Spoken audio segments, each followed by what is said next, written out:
Welcome, I'm Hannah, and in today's tutorial, I'll show you how to quickly delete a sheet in Excel using a simple keyboard shortcut.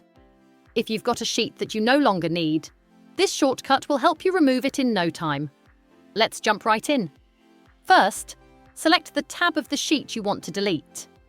You'll find these tabs at the bottom of your Excel window. To delete the sheet, press Alt+E, then L on your keyboard. And just like that, the sheet is gone. Here is a quick tip. Be careful when deleting sheets, as this action cannot be undone unless you immediately press Ctrl+Z to undo the deletion. That's it.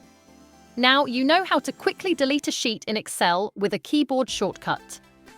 If you found this video helpful, be sure to give it a thumbs up. And don't forget to subscribe to Sheet Leveler for more Excel tips and tricks. Thanks for watching, and I'll see you in the next video.